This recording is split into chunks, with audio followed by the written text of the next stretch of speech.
Hi எல்லாருக்கும் வணக்கம்.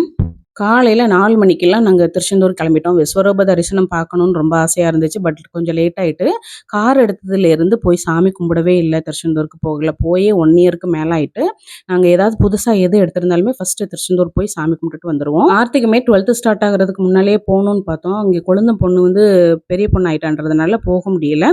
அப்புறமா அப்படியே ஒன்று ஒன்றா தட்டி தட்டி போயிட்டே இருந்துச்சு. ஸோ போய் ஆர்த்திக்கும் அர்ச்சனை பண்ணிட்டு காரையும் சாவியெல்லாம் வச்சு சாமி கும்பிட்டுட்டு வந்தாச்சு. இந்த யானை சாமி கும்பிடுறத நான் அன்னைக்கு ஃபர்ஸ்ட் டைமாக பார்த்தேன். எனக்கு ரொம்ப பிடிச்சிருந்துச்சு. பார்க்க ரொம்ப ஆச்சரியமாக இருந்துச்சு. நல்லா வணங்கி அப்படியே ஆடிட்டே போகிறத பார்க்க ரொம்ப அழகாக இருந்துச்சு. ரொம்ப சந்தோஷமாக இருந்துச்சு அதெல்லாம் பார்க்குறதுக்கு. அப்புறமா குலசேகரப்பட்டினம் இவங்க அப்பா பார்த்ததே இல்லைன்னு சொன்னாங்க பிறந்து வளர்ந்ததுலேருந்து. அப்புறமா அங்கேயும் போய் நல்லா சாமி கும்பிட்டுட்டு அன்னைக்கு என்னவோ தரிசனம் சூப்பராக இருந்துச்சு. நிறைய கூட்டத்துக்கு இடையில நின்று நல்லா சாமி கும்பிட்டுட்டு வந்தோம். நைட்டுக்கு பட்டாணி குருமா வச்சு சப்பாத்தி போடலான்னு பட்டாணி ஊற போட்டிருந்தேன். ஆனால் மஷ்ரூம் வாங்கி 2 நாள் ஆச்சுன்றதுனால குருமா வச்சு பூரி போட்டேன்.